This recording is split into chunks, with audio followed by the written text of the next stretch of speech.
गरम बिरयानी ये गरम वाला वाओ अस ओए नंग मी दम चिल्ले को याम थे चिल्ले सी कोफू कुसाउ से होने हम सावन मैम ngasi Hyderabad की बिरयानी चाब ओइना खोगी खोयाथोंग दा मैम चलुसी को अदुगा कई फंगी दो मैम पुन्ना यिंगमिनसी वीडियो मीनिंग तामिनसी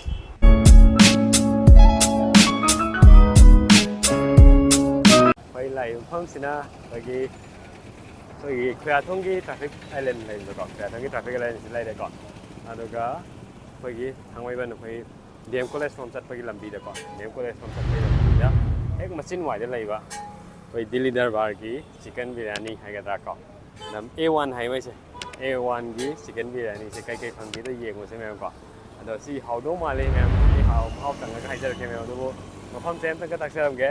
आई मफम से कोई की खोयाथोंग की कोई केन लाइव दो ट्रैफिक आइलैंड से लाइव दा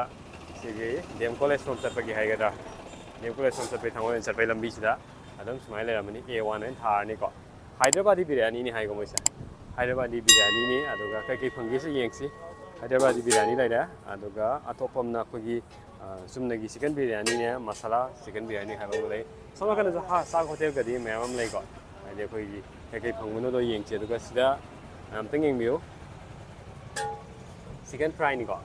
खोगी चिकन फ्राई से मुरादाबाद की मशहूर बिरयानी है मोय हाइजे अदुगा सिगी चिकन बिरयानी सिगी मसाला दे कई दगी यावे मोय फ्राई तोबै खोतपगी लो यावे को अदुगा चिकन बिरयानी से हाफ और दो माले ये एक प्लेट है ना हाँ एक प्लेट में कितना है फुल में हाफ केजी में 150 होगा हाफ केजी में 150 ओके और फुल में 300 एक केजी में 300 केजी दो ओले को मैं अच्छा केजी दो ओले है यार कोई ब्याज ना है मतलब केजी दो ओले दुगा सिगी दम स्माइल बिरयानी से लाख नहीं बा अदो कई हाफ नो सिंग से मैं से को केजी में खाई देना 150 दा प्लेट अमा हाई देनी प्लेट अमा सीधा 150 मैंने पी अदुगा अतैसिना कोई चिकन फ्राई से मैंने फंगे को चिकन फ्राई से मैंने फंगे कई लेनो ये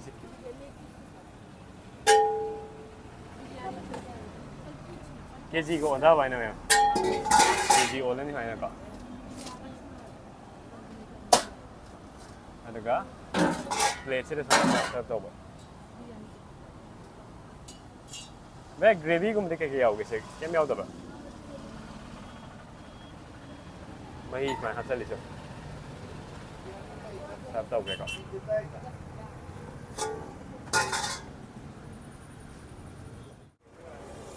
हम नहीं कुछ नहीं जाऊँगा यामें ऑर्डर गाय ले हम लोग गाय नो ऑर्डर मैम लोकेशन से हम तक अपडेट हो सके को और ये इसी से मोटबुंग पार्किंग है ना रिवर फम दुने मोटबुंग पार्किंग दुने को अदुगा सिसे अखोगी सि माइना दम लायरंगनी ममांग को कोफू सौबा नि हम खिलगा दम लायरंगनी अदुगा माइना दिल्ली दरबार मुरादाबाद की मशहूर बिरयानी चिकन फ्राई का हाइसे अदुगा A1 कोई मफम सिना को मुरादाबादी एंड हैदराबाद चिकन बिरयानी हाइसे रिव्यू कमाइन तौगे चिकन कोरमा से फंग यावे चिकन फ्राई दे कई दे फंगनी को कोफू से कुसाव जो आम चाव है मैं कि कोफू कुसाव जो ने अदुगा स्माइल लिंक जल्लगे ने यार थामे फ्राई तौगा लिंक जल्ला थामे को अजरे कई मैं महाव तंग लाक बिरयानी को हम सिदा खोगी मोटबुंग पार्किंग की खोगी खोयाथोंग की ट्रैफिक आइलैंड है तो ट्रैफिक की ये से लेकर ना सोंदा डीएम कॉलेज सोंदा की लंबी दा सोंदा हाइरा योन मकां खर ले को अदुगा खितंग हिलो सलापदा मैं उरनी तो लाए कोई सोबो के लाए फ्रेश साब अब तक एक खोल के दिखाइए ना ये गरम बिरयानी ये गरम वाला वाओ अस ओए नंगो हम तक ये को मैं नहीं तो आ गया ओके ओए से मनिन मोंग लाकवा नहीं सिगरेट पीस माइनो याव कने को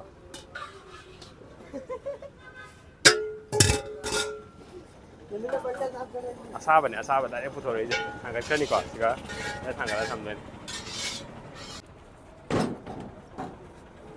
ये ने साब सुलेरा इसमें भी सेम है क्या अबे बिरयानी है ये वाला बिरयानी है और ये वाला कौन स्पाइसी वाला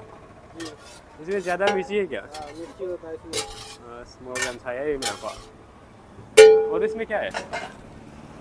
ये कौरमा होगा सर, कौरमा हो गया chicken korma. Chicken korma chicken कहाँ पे चिकन दिखाई नहीं दे रहा चिकन इसमें नीचे रहता है सर। नीचे रहता है चिकन दी मखा दे आओ एक और तो मान रहे हो चिकन मसाला है ये चाट मसाला है क्या चिकन मसाला चिकन साइड ने हमें लोया का अरे मैं साइड का फेंक नहीं महाव फंक्शन में ऐसा तो वाला चिली का चिली सॉस है क्या हाँ लाल चटनी है ये वो वीडियो अदुगा टेक अवे ना यामे अदु फमम से फमम लाइदि लेबा अदु फमम खदि ले अदु साइड दम फम याय अदु टेबल दम थाइ को फम बगी रि क्याम कंफर्टेबल ओइ बे लम का से पिक पनिना अदुगा अखोगी टेक अवे दि दम लागा लवर लवर दम सनगी बगी सुमाइना दम बुसि केजी द ओले को मजे केजी द ना 300 ओइगनि केजी मखा केजी खाइ दम लौनै केजी खाइ से प्लेट मै चांग ने को अदु केजी को 60 प्लेट मै चांग नि 150 ने पीसेस का लोई हापा नहीं करता मुझे तुम मत मियावान मैं माहौल तंग यार कोसा सिगी हैदराबादी बिरयानी से मनु न कई आओगे से रेजर हंटिंग तो वदा कोई ये नाम थोड़ा से का ये नाम यावे मैं 150 भी दे यावे मैं आपसे को तंग ये से मैं नेंग मिनस सिदसु ये नाम यावे मतलब मनी सुरा मुझे बिरयानी को बेरा ज्ञान तादरे नहीं दे मैं हम हैरम कमेंट तो कोसी कई को बिरयानी की ये ने हावे दे हाने तो मैं महाव मुतंग सिना कोई की लाल चटनी है जो मैं अदुगा सिना कहीं कोरमा ला कोरमा मही दुने है मैं मही कोई कनु ओगेदबा ग्रेवी ओगेदबा सिले को ग्रेवी से अच्छा लगा हावे गसे महाव तंग के मैम को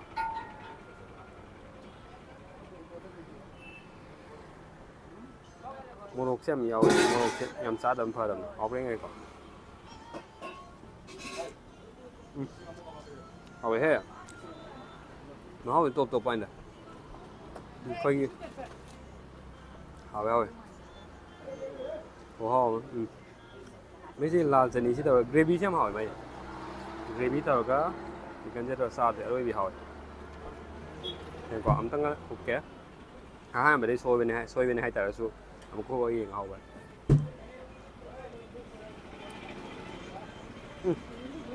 sôi bên này xem được, thằng ấy xin cái hào này em nạp video có. 거기 tiền mình nè 거기 9 mét PBI có sao sẽ tiền mình 9 mét PBI how vậy brother ni si sát rồi cái máy bây giờ sát rồi mau lấy ra sao bây giờ này cái mau vậy sao cái này bây giờ cái how vậy how vậy cái mà chỉ không có tăng mà It's reasonable. reasonable yam hong su ite su ite brother masiri maste how go go okay